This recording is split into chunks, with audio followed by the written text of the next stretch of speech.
Good morning, everyone. Welcome back to the digital learning platform. Today, we are discussing chapter 4 of insurance management, that is, evolution of insurance. From this chapter, the first half is already discussed in the class. If you are aware of it, that is, what is life insurance and what are the types of life insurance, its respective merits and demerits is already discussed in the class. The second half of the chapter, that is life insurance claims. What are the types of life insurance claims and what is the procedure for the settlement of each of the claims will be discussed in this video. Okay, now the first thing, what is a claim? Okay, so a claim is nothing but it's an agreement. Okay, when you make an insurance policy, that is an agreement between the insurer and the insured. So once you have finished your the maturity of the policy or the policy holder dies, there arises a claim or the settlement. Okay, so an insurance claim is nothing but it is a request. It's a request made by whom? It's a request made by the insured to the insured. So in general, when we speak about claim, it is nothing but payment. Okay, so the claim is done by the insurance company to the insured on two conditions. Okay, either on the maturity or on the death. So it happens on two conditions, as I said you, that is premature death and the maturity. Now when we are investing in the life insurance or when we are taking the life insurance policy, whatever the amount that you're paying as a premium is not going anywhere. Okay, it is not a loss, but it's a financial coverage or it's a financial security. It is for your own safety, for your protection of your family. So once the claim is asked for by the insured, okay, the insurance company will not make you the settlement once and all. Okay, so what does it do? It first validates the claim, and then once approved, they will issue the payment to the insured or an approved interested party on behalf of the insured. Now when the claim is done, it either goes to the insured or it goes to the interested party. Now when it goes to the interested party, only when the insured dies, that is, it goes to the nominee. But if the insured outlives the policy, the claim amount will directly go to the bank account of the claimant, that is insured. Okay, so this is about the claims. So the claims can be made on two conditions, that is premature death, and second one is the maturity. And in general, claim is nothing but a payment. Next, types of claims. Now we have three kinds of claims. One is the maturity claim, second one is the death claim, and third one is the survival benefit claim. So the first thing is maturity claim. What is a maturity claim? Now in a life insurance policy with the maturity benefits, the insured will be entitled to claim maturity benefits when only if he or she outlives the terms of the policy. Now if he is there until the policy gets matured, he will be entitled to this maturity claim. So a maturity claim is a claim made by the insured to the insurance company once their insurance policy gets or reaches maturity. So as I said you earlier, so only if the insured outlives the term of the policy, this maturity claim will be given to him. So for this, the insured is entitled to claim the maturity benefits only when the policy is in force, and he has to pay all the premium. Only if he has paid all the premiums, only then he will be getting the maturity benefits. So this maturity claim is one of the simplest claim procedures with the minimal paper work involved, because when you compare to this death claims, this is one of the simplest claim procedures. Now let us discuss what is the procedure for the maturity claim. For this, first thing is intimation claim. That is intimation claim. Intimation is nothing but a piece of information. Piece of information must be given by the insurance company to the insured 2 months before the maturity date. Okay, that should be given to the insurance by the insurance company to the to the insured. So here the policy discharge form. Okay, so the insurance company normally sends a policy discharge form before 2 months from the date of maturity date. So here the policy discharge form which is sent by the company to the insured, this form must be duly filled by the policyholder, and this needs to be signed by the policyholder as well as the two witnesses. Now along with the form he has to submit the following documents for the proper scrutiny. Okay, the policyholder has to duly fill the form with all the necessary details, and along with this form he has to send the documents. Now what are those documents? Along with this form he has to enclose the documents with the applications like original policy document, copy of identity proof, address proof, bank mandate with bank details. All this he has to attach with the discharge form. Now the duly completed discharge form with the required documents, it must reach the insurance company within a proper working days, that is at least 5 to 7 working days before the maturity date of the policy. Now why this is very important? Because for a seamless and the proper maturity claim settlement, the policy holder has to send the discharge form along with the necessary documents to the insurance company within 5 to 7 working days. Okay, now once the documents are sent to the insurance company, what will the company do? Upon verification, the insurance company will process the maturity claim and make the payment to the policyholder. The maturity proceeds. Now once after the insurance company has scrutinized your policy document and the discharge form, if your documents are well ordered and proper enough, okay, what they'll do, they will validate your claim, they'll verify it, and they'll process your maturity claim, and they'll make the payment, and that payment will be credited directly to the bank account of the policy holder. So this is about the maturity claim, that is the process of the maturity claim. Second type of claim is death claim. Okay, as I have told you, that is premature death. In death claim we have two kinds, that is early death claim and non-early death claim, which we will discuss in the coming slides. So in the death claim, it's a formal request. Again, it's a formal request made by the nominee in a life insurance policy to the life insurance company. So this request is made for the payment of the life cover amount in case of unfortunate event of the death of the life assured. Now first thing is, here the request is made by a nominee. Who is a nominee? A nominee is now nobody other than a person who is appointed by the life assured at the time of purchase for receiving the benefits of the life insurance policy in case of an unfortunate event. Now if before taking the life insurance policy, okay, somebody will be appointed, the life assured will appoint somebody as his relatives or his legal heirs as his nominee. Okay, now if this insured dies, okay, the death claim can be done by the nominee.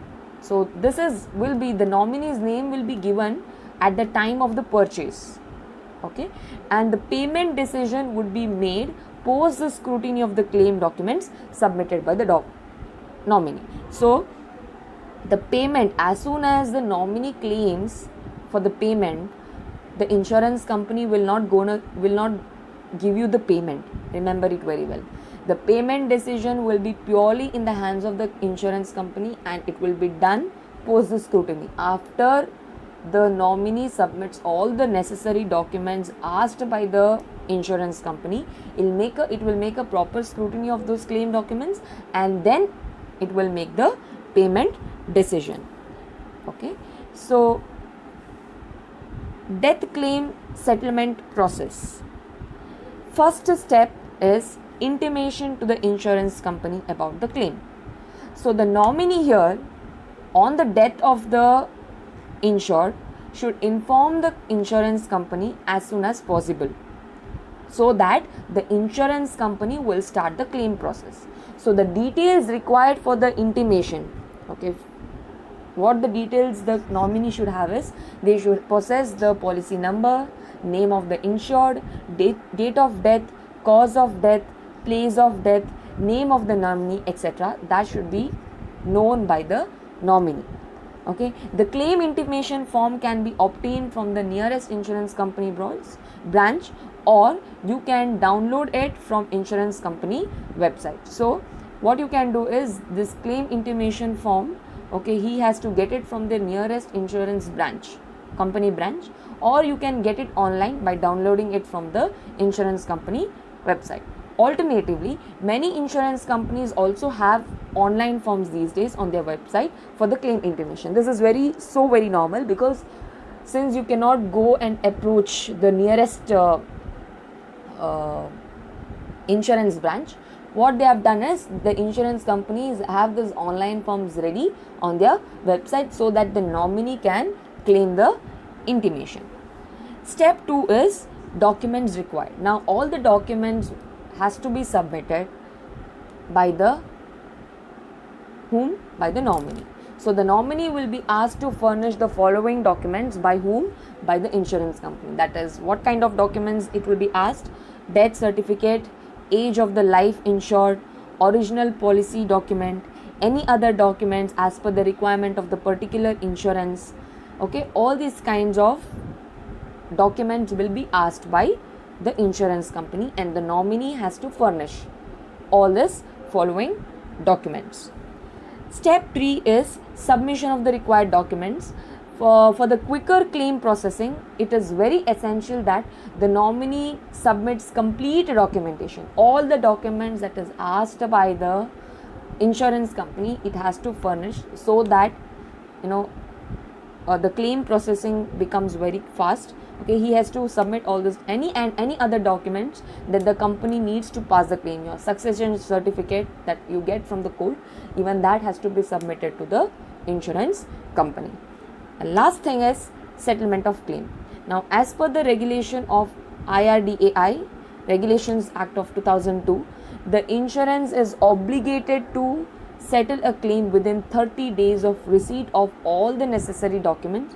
Okay, now after the insurance company gets all the documents from the nominee, within 30 days of receipt of all the documents, okay, he has to make the proper claim. That is, the insurance company has to make the proper claim.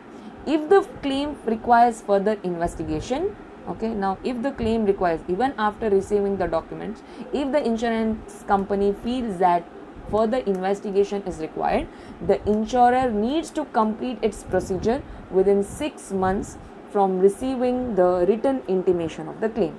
Now we have spoken in the first point that the intimation will be made to the insurance company about the claim by the nominee. Now if in the step 4, they in the settlement of the claim, they say, now if the further investigation is required by the insurance company, the insurer has to do within 6 months from the receiving the written intimation of the claim. So this is the procedure for the death claim, that is the settlement of the death claim.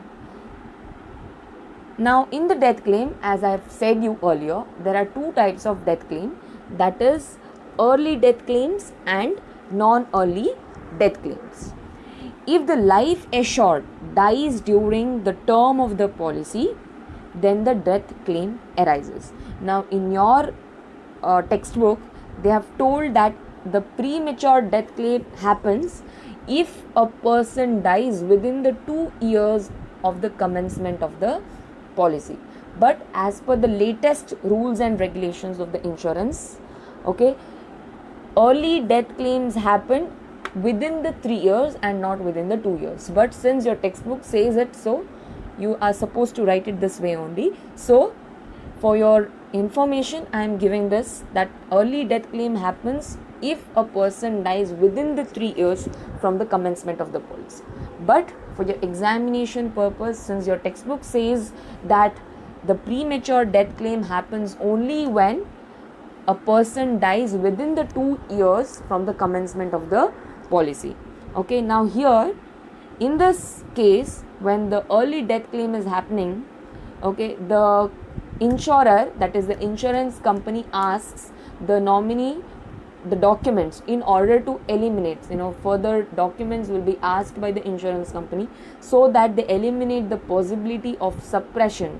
Now while they get into contract with the insurance company, they might have suppressed the material fact. So in order to remove that suppression of material fact, the possibility of the suppression of the material fact, the insurance company asks for certain documents, that is the hospital treatment details where the assured was hospitalized, then certified copies of the post-mortem report, the police investigation report if the death is due to an accident or unnatural cause. All these documents have to be furnished by the nominee to the insurance company before they make the settlement, before they make the claim settlement. Okay, so this is about the early claim. In the early death claim, okay, they are supposed to do following documents again. That is, first they have to give the death intimation. The nominee has to give the death intimation, then he has to give the death certificate, then certain forms are to be submitted, filled and submitted to the insurance company, that is 3783A, 3801, 3785, these documents. And along with these documents, they are also supposed to submit form number 3787, form number 3816 and form number 3784. And after all these forms, along with the documents, along with the policy document is submitted, after the proper scrutiny by the insurance company, the claim will be given. Now, what is non-early death claim? Non-early death claim is nothing but if the death has taken place after 2 years. Now, this your textbook says after the 2 years, then it is after the 2 years of what? After the 2 years of the commencement of the policy, then it is called as non-early death claim. But as per the latest rules and regulations of the insurance, if the insured dies after 3 years of the commencement of the policy, then it is called as non-early death claim. Now, in the non-early death claims, similar documents have to be submitted. That is, first you have to give the death intimation, then the death certificate, that is, and the form number 3783A, 3801, 3785 have to be submitted. Now, in case of early death claims, you have to submit extra documents along with 3783A, 3801, 3785. In case of early death claims, you have to submit this also, and you have to submit form number 3787. Additional 3 forms have to be submitted, that is form number 3787, form number 3816 and form number 3784 have to be submitted to the insurance company only in case of early death claims. But in case of non-early death claims, you have to submit only 3 forms, that is 3783A, 3801 and 3785. Apart from these two, this is not there in your textbook, there is one more, that is very early death claim. Okay, so in very early death claim, it is within 2 years. This is the new thing. So if a person dies within 2 years from the commencement of the policy, then it is called as very early death claim, and this is as per the new rules and regulations of the insurance company. So here you have to submit 3787, 3816, 3784, 3783A, 3801, 3785. All these forms have to be submitted.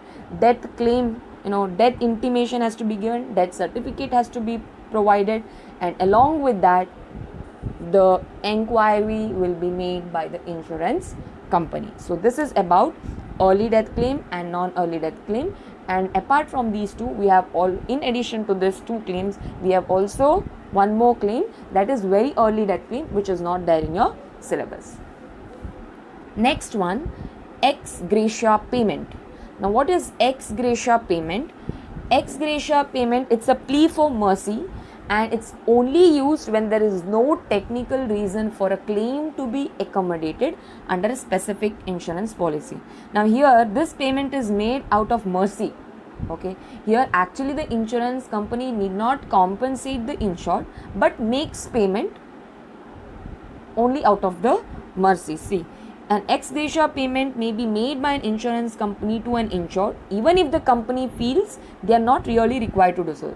There is no reason for them to make the payment, but it obliges to make the payment because purely out of the mercy or plea for mercy that has been done by the insured. So first we need to understand that the insurance, see, before making this ex gratia, understanding ex gratia payment, we need to understand the insurance companies are the business entities and they purely done for the profit as their sole objective. However, they have a responsibility to ensure that the insured's losses are mitigated through effective claim settlement. Okay, so in some cases the company may feel that there has been a mistake or a misunderstanding and they may pay a claim although they do not appear liable. So here what happens is, here the insurance company is actually not liable to make the payment, but it does so because there has been misunderstanding. If they feel that there is a mistake or been a misunderstanding, or out of the purely out of mercy, they can make the payment. Okay, so your right to compensation under your insurance policy exists because you have paid the required premium for the period during which the claim occurred. Now, having said this, it is also pertinent to state here that as much as you have right to claim, your compensation is subject to the terms of engagement in your insurance policy document. So simply insurance company, or you cannot ask the insurance company to make the payment because you are obliged. You see, as per the rules or as per the terms and conditions of the engagement in the insurance policy document, you have to oblige those terms and conditions. So the option of ex gratia arises because a claim has been initially rejected. Now, why is a claim rejected? The insurance policy does not cover that insurance of the loss. Now, if I have suffered something, okay, if I have undergone a loss, and whatever the loss that I have undergone is not there in the insurance policy, so the company is not making the payment, and that is why my claim for my settlement for the claim has been rejected by the insurance company. So the insurance policy does not cover the loss that I have suffered, and that is why the company is rejecting my claim. So that is why ex gratia arises. And the second thing is, there is no insurance cover for the period of the claim. Okay, maybe the loss that have occurred is after the term of the policy is over, so that is why they don't have to make me the payment. Okay, the required consideration is still outstanding, you have not paid the premium. Okay, that is why they don't have to make the claim settlement. Then fraudulent act, if I have made any fraudulent act, okay, then in such case also my claim will be rejected. Then the subject of the claim is not covered by the insurance policy, that we have already discussed in the first point. So on the above grounds, your claim could receive a technical knockout. So under these circumstances, the insurance company will reject your claim settlement. That is, you will receive a technical knockout. But because of these circumstances only, ex gratia payment or ex gratia claim comes into consideration. That is a plea for leniency, that is hangs on the appeal for the consideration. So here the insurance company will take into consideration the following factors before making you the payment, because they are doing it purely out of the mercy. Okay, so first they have to see to it, before making ex gratia claim, they have to see to it that you have indeed suffered a loss, even though whatever the loss that you have suffered does not come under the subject matter of the insurance. They will see to it before making the payment that you have indeed suffered a loss. If they are convinced only, they'll make you the payment. Then they will compare the amount claimed to the premium paid on the policy. Okay, what is the amount claimed by you and what is the premium paid by you, that will be compared, and then you will be getting the claim settlement. Then your claim profile records, how regular have you asked for the claim. Then if you have asked for the regular claim, if you are a regular claimant, then the chances of getting the ex gratia claim is very slim. It's very thin. You will not be getting if you are a regular claimant. Okay, then what is the value or the volume of the business that has been generated from you? Okay, how much are you contributing to the business of the insurance company? Even that will be taken into consideration before making the ex gratia claim. The economic benefit of settling the claim. If settling the claim would open up the new business for them, they might take the risk. Now, making the payment for you will open a new business for them. Only then they will take the chance or they'll take the risk of making the payment. So, I hope you have understood what is ex gratia claim. Ex gratia claim is nothing but where the insurance company, out of any circumstances, they are not liable to make the payment.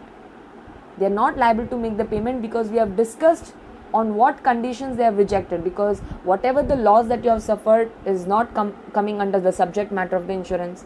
The term period for which you have suffered the loss is already over and that does not come under the policy.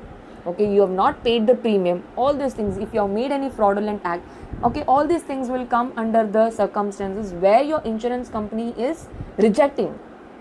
Okay, but still, out of the mercy, after making a proper scrutiny, they might still make you the payment, where they will take into consideration the following factors, like the volume of the business that has been made by you.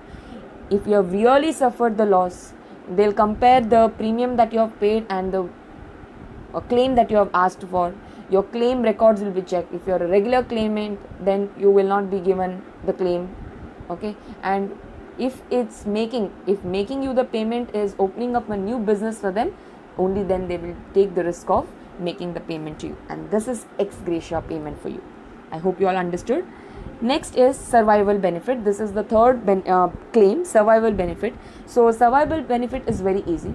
So if you have outlived the policy of the firm, okay, then you will be getting this benefit. So it's something like a maturity. It is a part of a maturity claim only. So survival benefit in a life insurance is you get the money only if you survive the policy.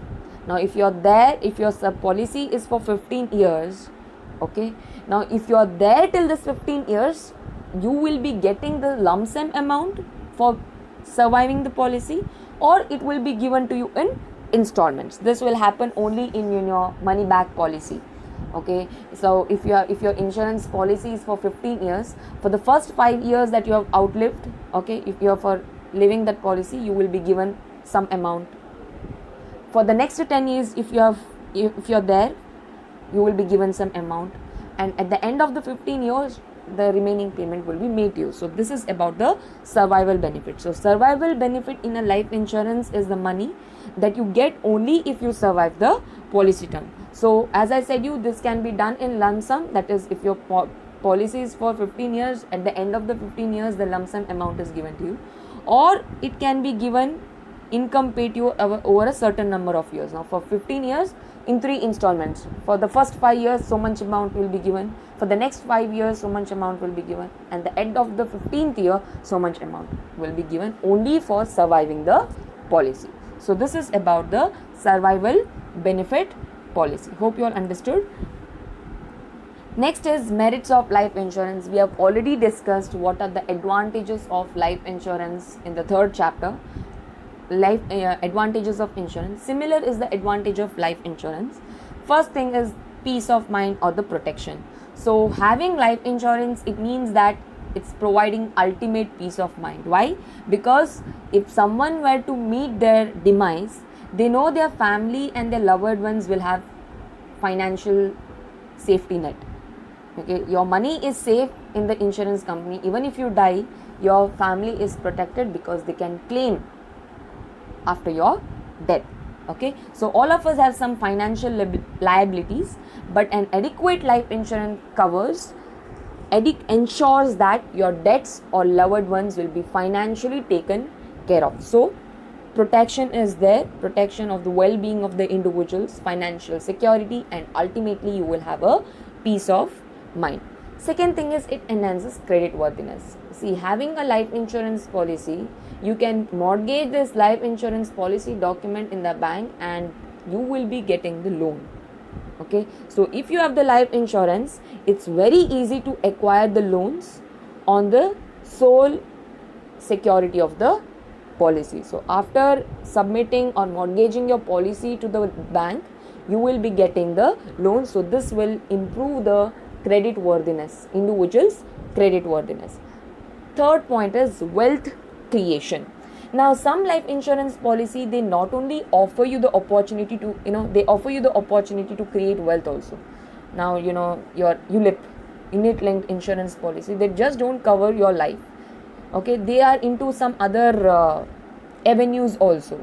So apart from your life cover, these invest a part of your premium into different investment classes, so that they can deliver you the superior returns that beat the inflation. So here, from one side, your life is also covered, and the second point, your part of the premium is invested in the other classes, okay, investment avenues or investment classes, which will fetch you the return, and that will be a wealth creation. You're generating the income. Okay, and the last one is tax savings or tax benefit. Definitely, whatever the premium that you're paying, okay, that is offering you the tax benefits. So the premium paid offer the tax deduction under section 80C. So it will be directly, once you pay the premium, and it will be given under the deduction under section 80C of the Income Tax Act. So again, the tax savings will happen if you have the life insurance policies. So the premium that you have paid to the insurance company will be directly deducted under section 80C, and death benefits are generally income tax free to the beneficiary. The policy loans are income tax free. So all these tax benefits you will be getting if you have the life insurance policy. So these are the advantages of life insurance. And the last one is, see, these are some of the best insurance policies in India, that is HDFC Life Click to Protect Plus, PNB MetLife Mera Term Plan, HDFC Life Click to Invest, Egon Life Item Plan, LIC New Jeevan Anand, SBI Life Shubh Nivesh, SBI Life Saral Pension. So these are the different kinds, or one of the best insurance policies that you find in India. So this is very important from the examination point of view, where in the 2 marks question they might ask you to state the two policies, life insurance policies, which will help you. So here I finished my portion of insurance management. Thank you so much for watching. Please stay tuned for the revision classes. Thank you.